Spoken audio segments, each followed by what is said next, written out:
والمرسلين وعلى آله وأصحابه أجمعين أما بعد فأعوذ بالله من الشيطان الرجيم بسم الله الرحمن الرحيم فأزلهما الشيطان عنها فأخرجهما مما كانا فيه وقلنا اهبطوا بعضكم لبعض عدو ولكم في الأرض مستقر ومتاع إلى حين فتلقى آدم من ربه كلمات فتاب عليه إنه هو التواب الرحيم صدق اللہ العظیم۔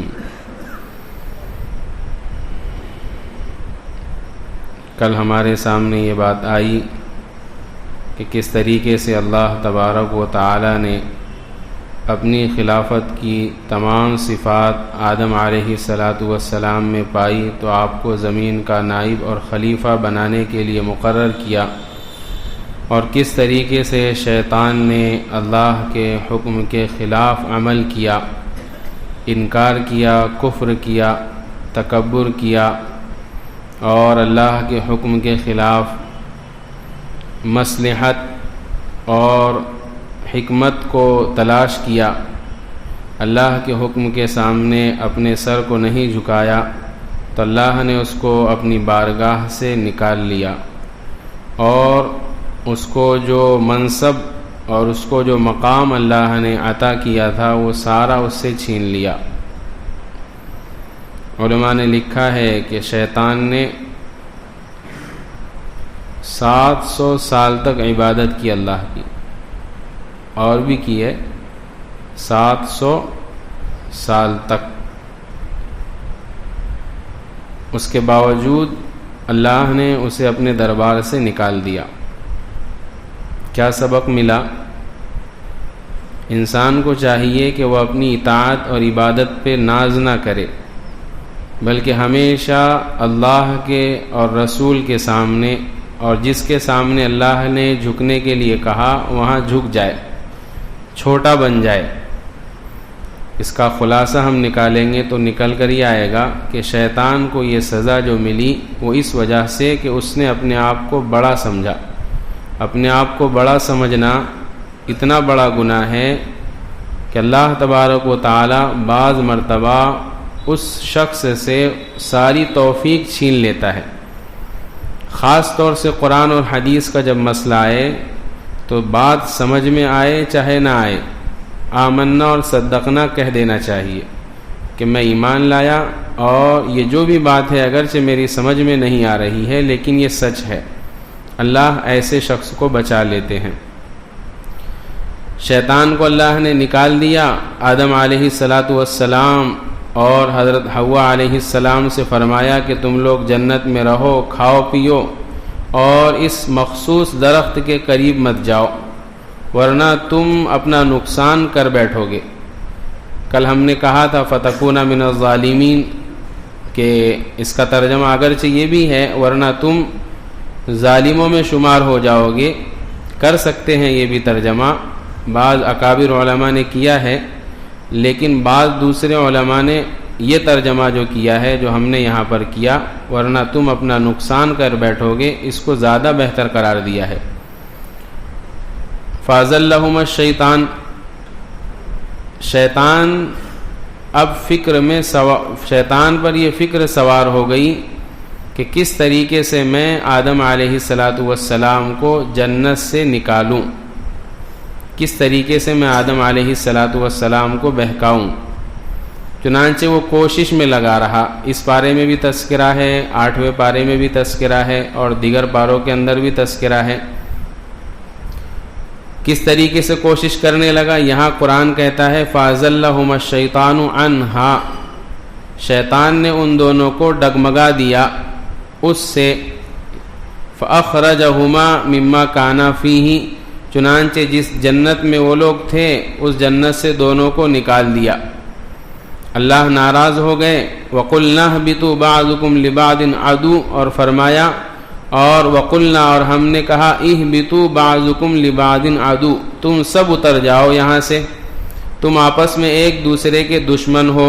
وَلَكُمْ فِي الْأَرْضِ مُسْتَقَرٌّ وَمَتَاعٌ إِلَىٰ حِينٍ، تمہارے لیے زمین میں ایک مدت تک ٹھہرنا ہے اور نفع اٹھانا ہے۔ فتلقى آدم من ربه کلمات، پھر اللہ تبارک و تعالی نے آدم علیہ السلام کو کچھ کلمات سکھائے. تلقى آدم من ربه، آدم نے اپنے رب سے کچھ کلمات سیکھے. فتاب علیہ، ان کلمات کے ذریعے توبہ کی، اللہ نے توبہ قبول کر لی. انہ هو التواب الرحیم، بے شک وہ بہت زیادہ توبہ قبول کرنے والا بڑا مہربان ہے. پہلی بات ہمارے سامنے یہ عرض کرنی ہے، شیطان نے کس طریقے سے آدم علیہ السلام کو بہکایا، اور آدم علیہ السلام شیطان کے بہکاوے میں کیسے آ گئے. مختلف باتیں مفسرین نے لکھی ہیں، جس میں سے ایک یہ ہے کہ شیطان کو تو اللہ نے پہلے ہی باہر نکال دیا تھا، پھر وہ کیسے بہکا لے گیا آدم علیہ السلام حضرت حوا کو. تو مفسرین نے لکھا ہے کہ وسوسے کے ذریعے. ہم نے گزشتہ عرض کیا تھا اللہ نے شیطان کو اتنی طاقت اور پاور دیا ہے کہ وہ آدمی کے دل سے کھیلتا ہے، اس کے اندر وسوسے یعنی خیالات ڈالتا ہے. تو ایک تو یہ کہ اس نے وہیں سے دور سے ہی جنت کے باہر سے ہی آدم علیہ السلام کے دل میں خیالات ڈالے. وہ خیالات کیا تھے؟ 8ویں پارے میں اس کا تذکرہ ہے. ما نہاکما ربکما عن هذه الشجرة الا ان تکونا ملکین او تکونا من الخالدین. آدم علیہ السلام کو بہکانے لگا، کہنے لگا اللہ نے تمہیں اس درخت سے کیوں روکا ہے؟ اس لیے روکا ہے کہ اگر تم اس کو کھا لو گے تو فرشتہ بن جاؤ گے اور ہمیشہ جنت میں رہو گے. اللہ سے آدم علیہ السلام کو ظاہر سی بات ہے کہ بہت محبت تھی. ایک روایت میں ہے کہ شیطان نے اس طریقے سے وسوسہ ڈالا کہ فرمایا تم کو معلوم ہے اللہ نے درخت سے کیوں روکا ہے؟ اس آدم علیہ السلام نے فرمایا کیوں روکا؟ فرمایا اس لیے روکا ہے کہ اگر تم اس کو کھا لو گے تو ہمیشہ یہیں رہو گے. اس کو کھا لو گے تو ہمیشہ، بلکہ اس نے حقیقت ظاہر کر دی آدم علیہ السلام کے سامنے کہ اللہ تمہیں زمین میں خلیفہ بنانا چاہتا ہے، وہاں تمہارے بیوی بچے ہوں گے، وہاں پریشانیاں ہوں گی. ساری باتیں جو ہونے والی تھی وہ سب شیطان نے کہہ دیا کہ اس سے بچنے کا راستہ یہ ہے کہ اس درخت کو کھا لو. آدم علیہ السلام کو اللہ سے محبت تھی، وہ اللہ سے دور نہیں ہونا چاہتے تھے، اور اس پر وقاسمہما انی لکما لمن الناصحین، قسمیں بھی کھانے لگا کہ میں قسم کھا کر کہتا ہوں تم دونوں سے کہ میں تمہارا خیر خواہ ہوں، اس میں تمہارا فائدہ ہے. شیطان اسی طریقے سے انسان کے ذہن میں وسوسہ ڈالتا، غلط بات میں فائدہ دکھلاتا. تو فرمایا اس میں تمہارا فائدہ ہے. آدم علیہ السلام کو ابھی تک کسی سے واسطہ نہیں پڑا تھا، پہلا واسطہ پڑا ابلیس سے، اور وہ بھی اللہ کی قسمیں کھا رہا. تو اللہ کا جب نام سنا آدم علیہ السلام نے تو ان کو یقین ہو گیا کہ اللہ کی کوئی جھوٹی قسم نہیں کھا سکتا، اللہ کی کوئی جھوٹی قسم نہیں کھا سکتا. ان کو یہ گمان ہوا، لہذا یہ جو کہہ رہا ہے اللہ کی قسم کھا کر یہ ضرور سچ کہہ رہا ہوگا، لاؤ ہم اس کو کھا لیتے ہیں تاکہ ہمیشہ اللہ کے قریب رہیں. چنانچہ وہ جو بھی درخت تھا اس کو آدم علیہ السلام نے کھا لیا. بعض روایات میں ہے سورہ طٰہٰ کے اندر اس کا تذکرہ بھی ہے، اور جنت کا جہاں بیان ہے اس میں بھی ہے کہ جنت میں آدمی کو پیشاب پاخانہ نہیں ہوگا. پینے کی جو چیزیں جنت میں مشروبات جو رہے گی وہ پسینے کے ذریعے ہضم ہو جائے گی، اور معقولات کھانے کی جو چیزیں رہے گی وہ ڈکار کے ذریعے ہضم ہو جائے گی. وہاں لیٹرنگ میں نہیں جانا پڑے گا، پیشاب پاخانہ نہیں ہوگا. آدمی پینے کی جتنی چیزیں جنت کی نہریں ہیں، دودھ ہے، شہد ہے، پانی ہے، اور پتہ نہیں کتنی نعمتیں ہیں، ان کو استعمال کرے گا، پیشاب کا تقاضا نہیں آئے گا اسے. پسینے کے راستے سے کیا ہوگا؟ وہ ہضم ہو جائے گا. ایسے ہی کھائے گا جتنی چیزیں ڈکار کے راستے سے وہ ہضم ہو جائے گی. تو آدم علیہ السلام حضرت حوا جب جنت میں رہ رہے تھے تو ان کو پیشاب پاخانے کا تقاضا نہیں آتا تھا. چنانچہ جیسے ہی دونوں نے، اور ایک روایت میں یہ بھی ہے کہ حضرت حوا علیہ السلام کو شیطان نے زیادہ زور ڈالا ان پر اور ظاہر سی بات ہے کہ آدمی جب بات نہیں مانتا تو عورت کے سامنے اچھے لوگ فیل ہو جاتے ہیں، عورت بات منوا لیتی. تو اس نے کہا کہ جو درخت ہے نا، یہ جو بھی درخت ہے، یہ خاص درخت جو ہے اس سے منع کیا اللہ نے. باقی اس قسم کے جو سارے درخت، ایک فرض کر لو کہ گیہوں کا درخت لے لو چھوٹا سا، تو تم کو اس درخت سے منع کیا. شیطان کہنے لگا اس کے علاوہ اس جنس کے جو دوسرے درخت ہیں وہ کھا سکتے. جب اس نے کہا تھا کہ کھا لو، تو آدم علیہ السلام کو معلوم تھا کہ یہ درخت جو ہے اللہ نے اس سے منع کیا ہے، لیکن یہاں ان سے چوک ہو گئی، بھول ہو گئی، نسیان ہو گئی. کیا؟ شیطان نے جو چکمہ دیا کہ اس درخت سے منع کیا، اس قسم کے دوسرے درخت سے نہیں منع کیا. دور جدید کے بعض لوگ حضور کی حدیث کو ایسے ہی سمجھتے. جیسے ایک مرتبہ حضور صلی اللہ علیہ وسلم نے مسجد نبوی کے اندر اپنے ہاتھ میں سونا لیا اور ریشم لیا، اور پھر فرمایا کہ یہ اللہ نے مردوں پر حرام کیا ہے اس کا استعمال. تو جتنے بھی صحابہ تھے سب کو معلوم تھا کہ وہ خاص سونا تھوڑی حرام کیا تھا جو ہاتھ میں تھا. یعنی پورا سونے کی ہر جنس مردوں پر حرام ہے، ریشم کی ہر جنس مردوں پر حرام ہے. تمام قسم کا ریشم، تمام قسم کا سونا مردوں کے استعمال کے لیے جائز نہیں. تو ایسے ہی یہاں پر بھی یہ مطلب تھا، لیکن شیطان نے چکمہ دے دیا حضرت آدم علیہ السلام کو. اسی کو قرآن نے کہا ہے ازلہما، پھسلا دیا، ڈگمگا دیا، بہکا دیا شیطان نے. حضرت آدم علیہ السلام بھول گئے، وہ اس کے بہکاوے میں آ کر کے ہاؤ اللہ نے اس درخت سے منع کیا تھا، لاؤ اس جنس کا دوسرا درخت کھا لیتے. وہ کھا لیا. تو کیا ہوا؟ جنت میں پہلے پیشاب پاخانہ نہیں آتا تھا. جیسے ہی کھائے آدم علیہ السلام نے، تقاضا آ گیا. کیا آ گیا؟ تقاضا. حضرت حوا نے کھائی تو ان کو بھی تقاضا آ گیا، پیٹ مڑوڑنے لگا. ان کا تقاضا کیا تھا؟ وہ جو عورتوں کے مخصوص ایام رہتے ہیں پیریڈ کے، وہ شروع ہو گیا. اور حضرت آدم علیہ السلام کو تقاضا آ گیا، ڈھونڈ رہے جگہ کہاں کرنا.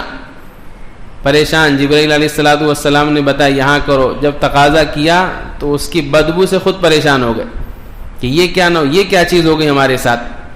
اور روایات میں جو مشہور ہے کہ وہ اللہ تبارک و تعالی نے اس کھانے کے اثر سے آدم علیہ السلام اور حضرت حوا کے بدن سے کپڑے جنتی نکال لیے. جو تاج پہنا رکھا تھا جنت کا سر پر، وہ بھی آدم علیہ السلام سے لے لیا کہ آپ نے ہمارا کہنا نہیں مانا، آپ سے ہماری نعمتیں ہم واپس لے رہے. یہاں ایک سبق یہ بھی ملتا ہے جس کو قرآن نے دوسری جگہ عرض بھی کیا. شیطان ہمیشہ آدم اور آدم کی اولاد کو ننگا کرنے پر تلا رہتا. جنت میں بھی ننگا کیا تھا وسوسے ڈال کر، آج بھی ننگا کر رہا. لڑکیوں کا تو اللہ بھلا کرے، عورتوں کا ایسے لباس ایجاد ہو گئے ہیں جن کو پہننے کے باوجود بھی عورت ننگی ہے. حضور کی حدیث ہے اتنا باریک لباس پہننا اور اتنا فٹ لباس پہننا کہ بدن کی ساخت ہیئت نظر آ رہی ہو تو گویا کہ وہ ننگا ہی ہے، وہ لباس پہننے والا نہیں ہے. ایسے ہی ہمارے استاد محترم فرمایا کرتے تھے، اور دوپٹہ ہے نا، دوپٹے کو جو بولتے وہ اصل میں دو پٹا تھا. وہ کیا تھا؟ دو پٹے ایسے ڈالا کرتے تھے وہ کہ اس میں سر سے لے کر سینہ سب چھپ جاتا تھا، اتنا بڑا. اب آپ دیکھ رہے ابھی شادیوں میں عید میں کپڑے لائیں گے آپ فیملی کے واسطے، دیکھو کتنا بڑا دوپٹہ آ رہا اس میں. دو پٹے نہیں ہو، ایک پٹا بھی اتنی سی چروٹی آ رہی ہو جو سر پر بھی برابر بیٹھتی نہیں. آگے لاؤ تو پیچھے خالی، پیچھے لاؤ تو آگے خالی. اور وہی کیا کرتے ہیں ہم اپنی جوان لڑکیوں کو، اپنی عورتوں کو اب عید کے موقع پر پہنا کر 26ویں روزے کو یا پھر عید کے دن گھمائیں گے گلیوں کے اندر. سر کھلا ہوا، بال کھلے ہوئے، جوان لڑکیاں، بدن کی حیت نظر آ رہی، پردے کا کوئی لحاظ نہیں. یہ سارے شیطان کے چنگل میں آ گئے، بہکاوے میں آ گئے. تو روز اول بھی شیطان نے یہی کیا تھا کہ ہمارے جو جد امجد ہے آدم اور حوا، ان دونوں سے لباس اتروایا. دنیا کے اندر آنے کے بعد بھی اس کی کوشش یہی ہے. اور اس دماغ عجیب لڑاتا ہو. جب لباس کی بات چلی تو دیکھو پینٹ جو ہے اس کو نیچے لے جاتا اور شرٹ جو ہے اس کو اوپر لے جاتا. اور حدیث میں کیا ہے؟ حضور کا کرتا وہ نیچے تک تھا. ابھی کل مجھ سے کوئی صاحب کہہ رہے تھے کہ کسی نے اعتراض کیا، نوجوانوں کو بڑا اعتراض سوچ رہا بھی کہ یہ جو لباس علماء پہنتے ہیں اور جو مسلمان پہنتے کرتا پیجامہ حضور کا لباس نہیں ہے. ہاں بالکل حضور کا لباس نہیں ہے، لیکن حضور سے ملتا جلتا لباس ہے. حضور کا جو لباس تھا وہ جھبا تھا، جھبا لیکن ٹخنوں تک نہیں، پنڈلی تک آپ کا جھبا آتا تھا اور وہاں تک سلا ہوا رہتا تھا. تو یہ لباس تھا حضور کا یہاں تک، اور پیجامہ جو تھا وہ ٹخنوں سے اوپر تھا، پنڈلی نظر آتی تھی، یعنی کرتے کے تھوڑے سے نیچے تک پیجامہ رہتا تھا. مرکز جس جو گیا ہوگا اس نے دیکھا ہوگا مولانا ابراہیم صاحب دیولا وہ پہنتے وہ لباس، اور بھی بہت سے پہنتے ہیں ویسا. تو یہ تھا اصل لباس کہ وہ کرتا نیچے تک ہو پیجامہ اوپر ہو، لیکن اس کو مذاق کا ذریعہ بنا دی. یہ بھی نہیں دیکھے کہ کون ٹخنوں سے اوپر تک پیجامہ پہنتا تھا. اب کوئی ٹخنوں سے اوپر پہنتا تو لوگ اس پر ہنستے. شیطان نے وسوسہ ڈال دیا کہ کیا کرو پینٹ نیچے تک لے جاؤ. حالانکہ حدیث میں ہے جو ٹخنوں سے نیچے بالقصد پاجامہ رکھتا ہے ما اسفل من الکعبین ففی النار، اللہ تبارک و تعالیٰ اس کو جہنم میں داخل کر دیں گے. تو اس لیے اس میں احتیاط برتنے کی ضرورت. بلا وجہ بلا ضرورت پاجامہ پینٹ جنس جو بھی ہے لنگی اس کو ٹخنوں کے نیچے نہیں رکھنا چاہیے، ٹخنوں سے اوپر رکھنا چاہیے. دنیا کی پرواہ نہیں کرنا چاہیے. شیطان تو تلے ہوا اسی پر کہ لباس کے ذریعے ڈگمگا دے. بہرحال تو آدم علیہ السلام کے ساتھ یہ معاملہ پیش آیا. اللہ تبارک و تعالی ناراض ہو گئے، دونوں کو حضرت حوا کو اور حضرت آدم علیہ السلام کو جنت سے نکال دیا. ہم نے کل عرض کیا تھا اللہ کی حکمت بھی اسی میں تھی، اللہ کو نکالنا ہی تھا. اسی لیے اللہ نے اسکن کہا تھا کہ تھوڑی دیر کے لیے تمہیں رہنا ہے. فَأَزَلَّهُمَا الشَّيْطَانُ، اس کے بعد فرمایا وَقُلْنَا اِهْبِطُوا، ہم کہتے ہیں تم سب اترو یہاں سے. یعنی ایک روایت میں تو یہ ہے کہ اس میں حضرت آدم اور حوا ہی مراد ہے، اور ایک روایت میں شیطان بھی شامل ہے. تو دونوں ترجمے الگ ہوں گے. شیطان کو ملا لیں گے تو ترجمہ یہ ہوگا کہ انسان اور شیطان تم دونوں بھی اب اتر جاؤ آسمان سے زمین پر، اس لیے کہ تمہارے درمیان ہو گئی ہے عداوت، عدو لکم، اور جنت ہماری دشمنی سے پاک ہے. آدم علیہ السلام سے ہو گئی چوک نسیان جو ان کے حق میں گناہ ٹھہرا، تو جنت ہماری گناہوں سے نافرمانی سے بھی پاک، لہذا تم دونوں بھی اب زمین پر چلے جاؤ. زمین ایسی جگہ ہے جہاں دشمنی بھی ہوگی، عداوت بھی ہوگی، معصیت بھی ہوگی. جنت ایسی جگہ نہیں ہے. جنت میں تو ایک دوسرے کے دل میں کھوٹ بھی نہیں ہوگی. جو کھوٹ ہوگی نا دل میں، اس کو بھی اللہ جنت میں جانے سے پہلے مسلمانوں کے دلوں میں جو کھوٹ ہے ایک دوسرے کو لے کر، جو حسد ہے، جو کینہ ہے، جو اندرونی امراض ہے، اس کو بھی اللہ جنت میں جانے سے پہلے ایک نہر میں غوطہ دیں گے اور ساری اندرونی بیماریوں سے پاک کر دیں گے. جنت میں کسی قسم کی تکلیف نہیں. چنانچہ فرمایا تم سب نیچے اتر جاؤ. تو ایک روایت میں ہے دونوں آپس میں تم دشمن رہو گے. کون دونوں؟ انسان اور دشمن. تو ہمارا جھگڑا وہیں سے شروع ہو گیا، انسان اور دشمن کا، روز اول سے. وہ بہکانے میں لگا ہوا ہے، بلکہ قسمیں کھا کر اس نے اللہ سے وعدہ لیا تھا کہ میں تیری آدم کی ذریت کو دائیں سے بائیں سے آگے سے پیچھے سے ہر طرف سے بہکاؤں گا. اللہ نے اس کا جواب دیا جا بہکا لے، اور جو تجھے کرنا ہے کر لے، گانوں کے ذریعے، لشکر کے ذریعے، اپنی آواز کے ذریعے. ان عبادی لیس لک علیہم سلطان، جو میرے بندے ہوں گے اس پر تیرا طاقت، تیرا زور نہیں چلے گا. علماء نے لکھا ہے اللہ نے جو فرما بردار بندے نا ان کو یوں فرمایا میرے بندے ہوں گے. اس لیے جو عبادتوں میں لگے ہوئے ہیں ان کے لیے بڑی خوشخبری ہے کہ اللہ ایسوں کو فرما رہے جو میرے بندے ہوں گے ان پر تیرا زور نہیں چلے گا. یہ مطلب نہیں ہے کہ وہ گناہ نہیں کریں گے، ہو سکتا کبھی کبھی تیرے بہکاوے میں آ جائیں گے پھر فوراً گناہ کر لیں گے. ہم نے ایک مرتبہ روایت بیان کیا تھا حضور کے زمانے میں شیطان کے چیلے سارے عالم میں پھرنے لگے بہکانے کے لیے. وہ صحابہ کی جماعت تھی، صبح سے شام تک کوشش کرتے تھے، ایک بھی بہکاوے میں نہیں آتا تھا. ابلیس سے آ کر کہنے لگے کہ بھائی کیا کریں ہم، صبح سے شام تک محنت کر رہے، ایک بھی نہیں بہکاوے میں آ رہا. فرمایا کوئی بات نہیں، ان کو جانے دو، اس کے بعد لوگ آئیں گے وہ بہکاوے میں آئیں گے. صحابہ کی جماعت دنیا سے رخصت ہو گئی، تابعین کی جماعت آئی جنہوں نے صحابہ کو دیکھا تھا، ان سے تربیت حاصل کی تھی. وہ شیطان کے چیلے اب اور نکلے بہکانے کے لیے. صبح سے شام تک بہکاتے، پھر آ کر رات میں کارگزاری سناتے کہ بہکاوے میں تو آ جاتے تھے، لیکن شام ہوتی مصلی پر کھڑے ہو کر اللہ سے اتنا روتے اپنا گناہ معاف کرا لیتے، لہذا ہماری پوری محنت رائے گاہ چلے جاتی. شیطان نے کہا ٹینشن مت لو، ایک اور اس کے بعد لوگ آنے والے ہیں کہ وہ تمہارے بہکاوے میں آئے گے اور غیر دین کو دین سمجھ کر کریں گے. یہ بڑا خطرناک مرض ہے.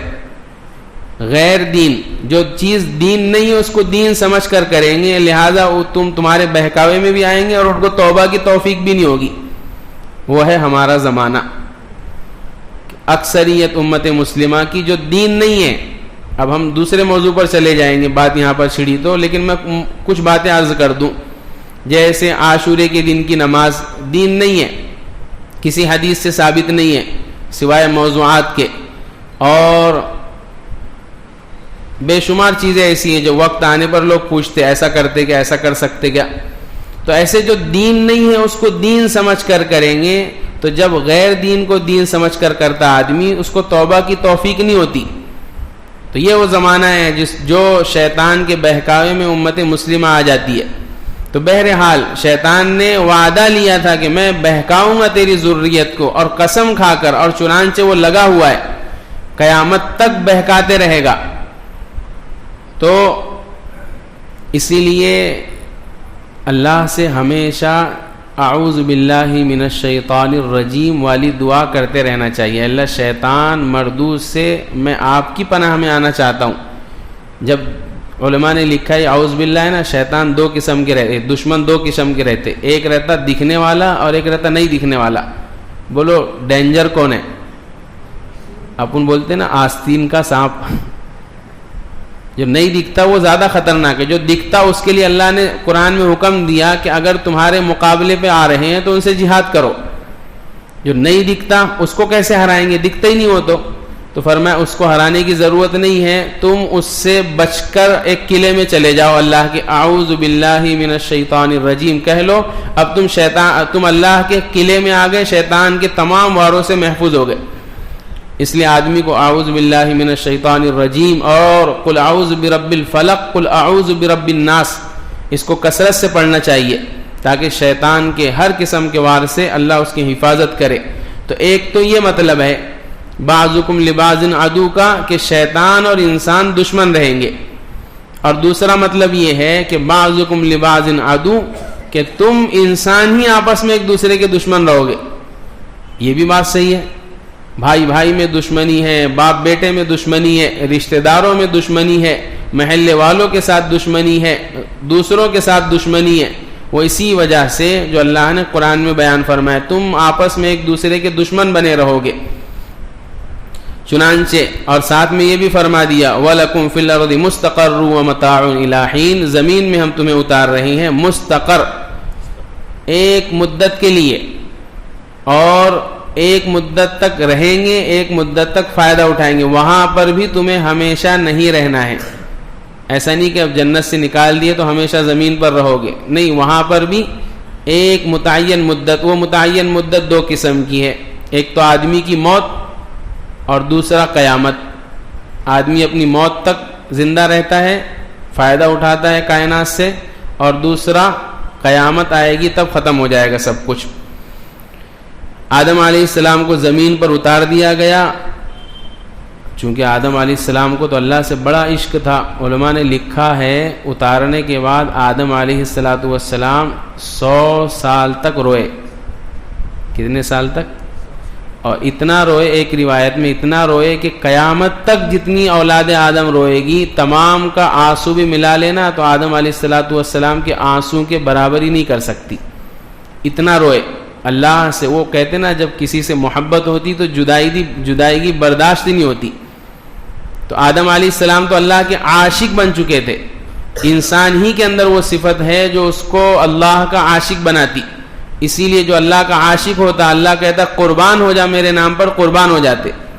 ارے صحابہ کی یہی صفت تھی نا، جان آپ اندازہ لگاؤ، جان اللہ کے راستے میں لٹا دیتے تھے، پرواہ نہیں کرتے تھے بیوی کی، بچوں کی. کیوں؟ اللہ سے محبت ہو گئی. تو جب اللہ سے محبت ہو گئی تو آدمی یوں سمجھ لو کہ پاگل ہو جاتا. تو آدم علیہ السلام تو اللہ سے اتنے قریب تھے، اب اللہ نے اپنے ہاتھ سے بنایا تھا. اور ایک روایت میں کہ آدم علیہ السلام کو اللہ نے اپنی شکل پر بنایا تھا، تو وہ جدائی کی برداشت نہیں ہوتی تھی. 100 سال تک روتے رہے، آسمان کی طرف چہرہ اٹھا کر نہیں دیکھتے تھے. فتلقا، اللہ نے دیکھا کہ پشیمان ہے، ندامت ہے، عاجزی ہے، انکساری ہے، تو دل میں اللہ نے ڈالا آدم علیہ السلام کے توبہ کے کلمات.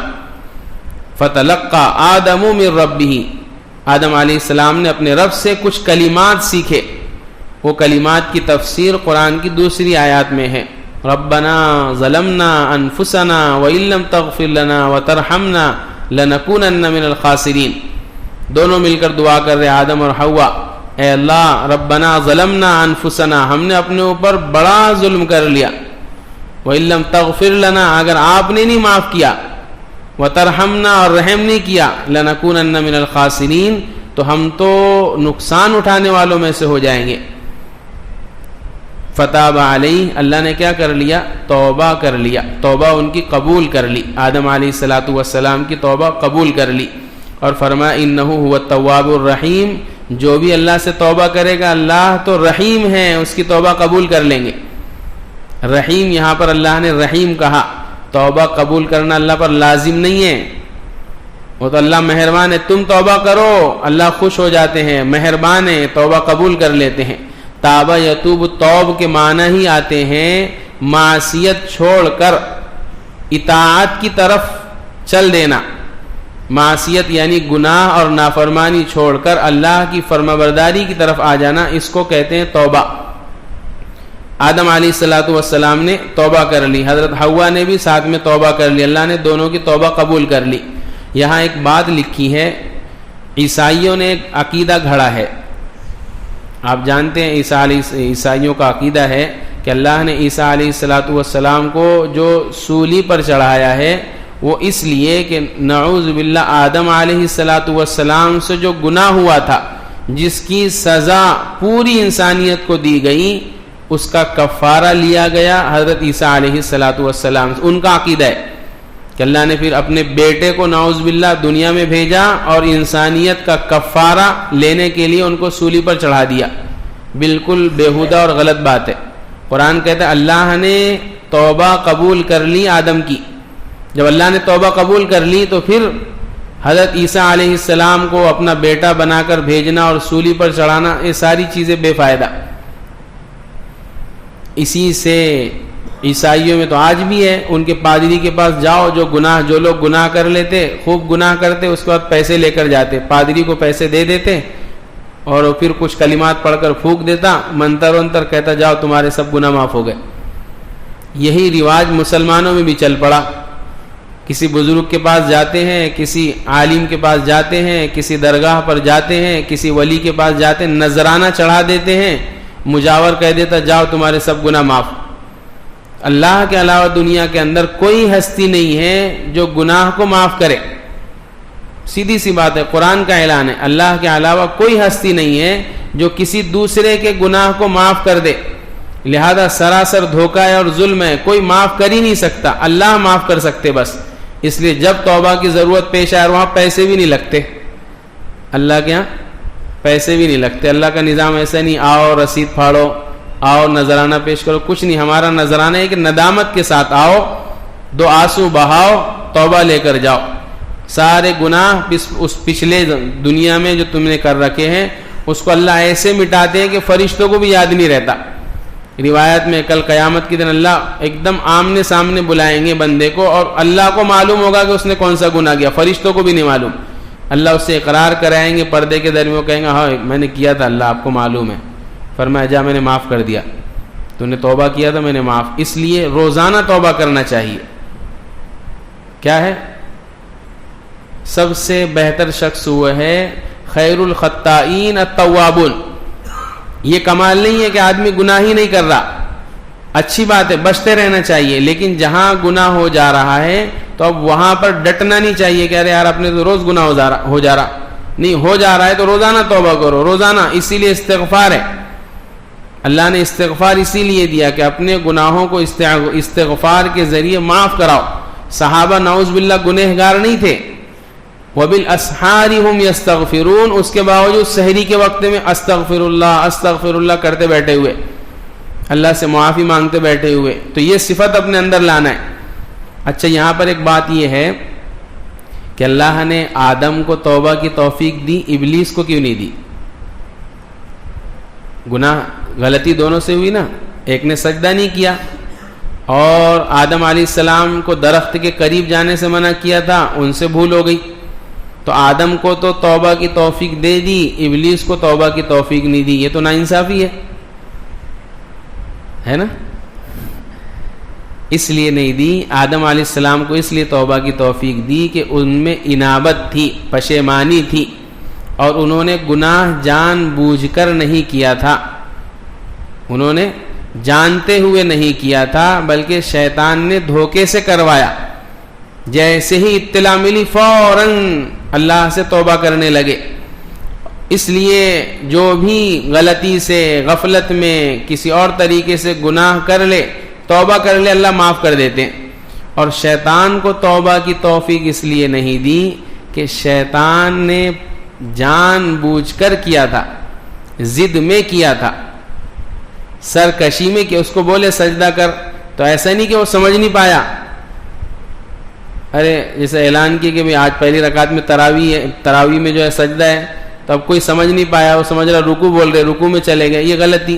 تو ایسا شیطان نے، ایسا نہیں کہ غلطی ہو گئی اس کو کہ بھی سجدہ کا مطلب میں سمجھ نہیں پایا، اس نے جان بوجھ کر انکار کر دیا کہ میں نہیں کرتا. ضد پر اتر آیا، بالکل نہیں کرتا، میں تو بڑا ہوں، یہ چھوٹے ہیں، ان کے سامنے کیسے سجدہ کر سکتا. تو جب ضد جس میں آ جاتی ہے اس کو اللہ توبہ کی توفیق نہیں دیتے. جتنے وقت کے فرعون، ابو جہل، ابو لہب گزرے ہیں جن کو توبہ کی توفیق کبھی نہیں ملی، اس میں آپ اٹھا کر دیکھیں گے تو یہ بات نظر آئے گی کہ یہ سب کے سب ضد پر اڑے ہوئے تھے، جاننے کے باوجود ضد کرتے تھے. اس لیے اللہ نے ان کو کبھی توبہ کی توفیق نہیں دی. اس سے ہم کو یہ سبق ملا کہ جب گناہ ہو تو ضد نہیں کرنا چاہیے، معافی مانگ لینا چاہیے کہ میرے سے غلطی ہو گئی، اپنی غلطی تسلیم کر لینا چاہیے، اس سے اللہ خوش ہو جاتے. چھوٹا بن جانا چاہیے، اس سے اللہ خوش ہو جاتے. آخر میں ایک بات عرض کرتا چلوں، شیطان کو موت کیسے آئے گی؟ آدم علیہ السلام کا ہم واقعہ انشاءاللہ کل اور ذکر کریں گے کہ آدم علیہ السلام دنیا میں کہاں آئے، کیا ساتھ میں لائے وغیرہ. ابلیس کی بات ختم کر دیتے ہیں. ابلیس کو اللہ موت دیں گے. ایک روایت میں مقائد الشیطان ایک کتاب ہے، اس میں لکھا ہوا ہے ایک مرتبہ شیطان کی ملاقات ہوئی موسیٰ علیہ السلام سے. تو اس نے کہا، اللہ نے موسیٰ علیہ السلام نے کہا کہ تو توبہ کیوں نہیں کر لیتا، اللہ سے معافی کیوں نہیں مانگ لیتا؟ اس نے کہا جاؤ اللہ سے درخواست کرو میرے بارے میں. موسیٰ علیہ السلام کلیم اللہ تھے، بات کرنے لگے. اللہ سے فرمایا اللہ اس کی توبہ قبول کر لے. اللہ نے فرمایا اس سے کہو کہ جا کر آدم کی قبر پر سجدہ کر لے. موسیٰ علیہ السلام نے کہا کہ بھائی تیری توبہ قبول ہو جائے گی، آدم علیہ السلام کی قبر پہ جا کر سجدہ کر لے. اس نے کہا کہ جب وہ زندہ تھے تب نہیں کیا، اب مر گئے تو کیسے کر سکتا، اس لیے قیامت تک توبہ نہیں کرے گا. تو جب آخری دن ہوگا قیامت کا، جو ایک منظر ہے حدیث میں، لوگ بازار میں مشغول ہوں گے، اسرافیل علیہ السلام سور پھونکیں گے، موت لوگوں پر طاری ہوگی، لوگ دھڑا دھڑ مرتے جائیں گے. ابلیس کو معلوم ہو جائے گا کہ میری بھی موت آنے والی ہے، تو بچنا چاہے گا. کبھی دریاؤں میں، کبھی پہاڑوں میں. دریا میں جائے گا پانی باہر پھینک دے گا، پہاڑوں میں جائے گا پہاڑ ڈھکیل دے گا، حتیٰ کہ ملک الموت آ کر پکڑ لے گی شیطان کو. اور پتہ ہے کتنی سختی سے اس کی روح نکالیں گے. یہ کعب احبار کی روایت ہے، فرمایا دنیا میں جتنے نافرمانوں کو الگ الگ روح نکالتے ٹائم تکلیف ہوتی ہے، ان تماموں کی تکلیف ملائیں گے. شیطان کی روح نکالتے وقت بیک وقت اس کو اتنی تکلیف دیں گے، اس لیے کہ سب کو بہکایا، اس پر بھی موت طاری ہو جائے گی. اس طریقے سے شیطان کا قصہ ہمیشہ کے لیے اللہ ختم کر دیں گے. پھر اس کے بعد جو دوسری دنیا اللہ نے بنائی ہے جنت کی، جہاں ہمیشہ ہمیشہ کی نعمت مؤمنین کے لیے رہے گی اور ہمیشہ ہمیشہ کی سزائے کافرین کے لیے رہے گی. اللہ سے دعا ہے کہ اللہ ہم سب کو عمل کی توفیق عطا فرمائے. سبحان اللہ بحمدہ، سبحانک اللہم وبحمدک، ونشہد ان لا الہ الا انت، نستغفرک ونتوب الیک. سبحان ربک رب العزۃ عما یصفون، وسلام علی المرسلین، والحمد للہ.